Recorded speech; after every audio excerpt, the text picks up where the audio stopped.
Du bienheureux don Colomba Marion, le Christ vie de l'âme, suite notre croissance surnaturelle dans le Christ, 8e entretien. C'est en effet pour que nous devenions conformes au Christ Jésus que nous devons ainsi vivre en toutes choses par la charité. Crescamus per omnia in illo quies caput Christus. Que nous croissions en toutes choses en lui qui est notre tête, le Christ. Le but de tout ce développement de la vie surnaturelle est pour chacun de nous de parvenir à la perfection de l'âge du Christ. Je vous ai dit, en parlant de l'Église, que le Christ, dans sa réalité personnelle et physique, est parfait. Mais il forme avec son Église un corps mystique qui n'a pas encore atteint sa perfection complète. Cette perfection se réalise dans les âmes peu à peu, au cours des siècles, selon la mesure de la grâce du Christ que Dieu donne à chacun. Éphésiens 4, 7. Car dans un corps, il y a plusieurs membres et tous n'ont pas la même fonction ni la même noblesse.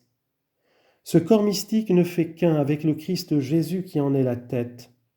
Par la grâce, nous faisons partie de ce corps. Mais nous devons devenir des membres parfaits qui soient dignes du chef divin. C'est à cela que nous visons dans notre progrès surnaturel.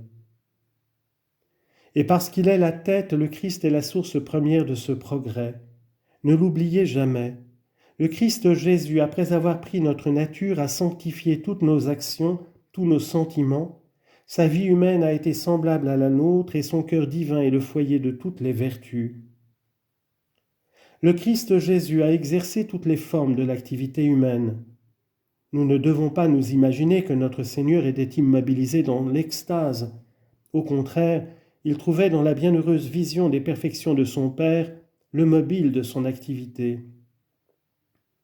Il a voulu glorifier son Père en sanctifiant dans sa personne les formes d'activité que nous avons nous-mêmes à exercer. Nous prions, il a passé des nuits en prière.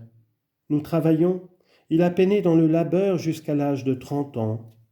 Nous mangeons, il s'est assis à table avec ses disciples. Nous éprouvons des contrariétés, des contradictions de la part des hommes, il les a connues. Les pharisiens l'ont-ils jamais laissé tranquille ? Nous souffrons, il a répandu des larmes, il a souffert pour nous, avant nous et dans son corps et dans son âme, et comme personne n'a jamais souffert. Nous éprouvons des joies, sa sainte âme en a ressenti d'ineffables. Nous nous livrons au repos, le sommeil a clos également ses paupières. En un mot, il a fait tout ce que nous faisons. Et tout cela pourquoi ? Non seulement pour nous donner l'exemple puisqu'il est notre chef, mais encore pour nous mériter par toutes ses actions de pouvoir sanctifier tous nos actes, pour nous donner cette grâce qui rend nos actions agréables à son Père.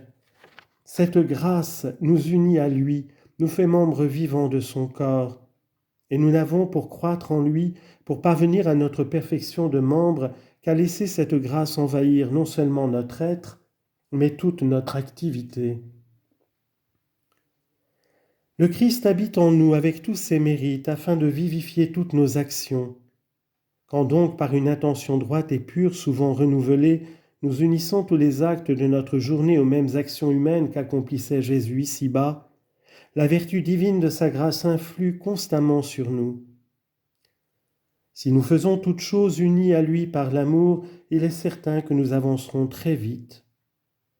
Écoutez ce texte magnifique de notre Seigneur. Pater non reliquit me solum, quia placita sunt tei facio semper. Mon Père ne me laisse pas seul parce que j'accomplis toujours ce qui lui est agréable. Jean 8, 29. Chacun de nous doit faire la même chose. Ô Père des cieux, c'est uniquement pour vous plaire, pour votre gloire, pour celle de votre Fils, que je fais cette action. Christ Jésus, c'est en union avec vous que je veux accomplir cet acte pour que vous le sanctifiez par vos mérites infinis.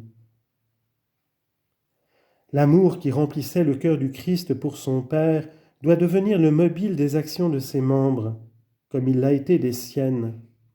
La gloire de son Père a été la première et la dernière pensée de toutes les œuvres du Christ. Qu'elle le soit aussi des nôtres par notre union continuelle à la grâce et à la charité du Christ. C'est pourquoi la Sainte Église nous fait demander à Dieu de rendre nos actions conformes à son bon plaisir. En restant unis au Fils de la dilection, nous mériterons d'abonder en bonnes œuvres. Par là, vous serez pleinement d'accord avec votre chef. Hoc enim sentite in vobis quod et in Christo Jesu.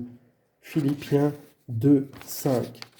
Ayez en vous les mêmes sentiments que ceux du Christ Jésus.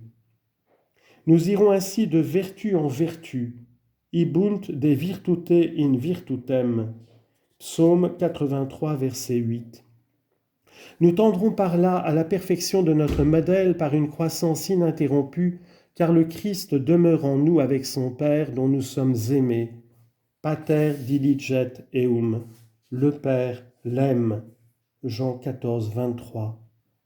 Avec l'Esprit Saint qui nous guide par ses inspirations, c'est la source d'un progrès incessant et fécond pour le ciel. Nous réaliserons ainsi cette solide perfection qui naît de la stabilité et de la plénitude d'œuvres entièrement conformes à la volonté divine. Ut stetis perfecti et pleni in omni voluntate Dei. Colossiens 4, 12. Afin que vous soyez parfaits et remplis en toutes choses de la volonté de Dieu.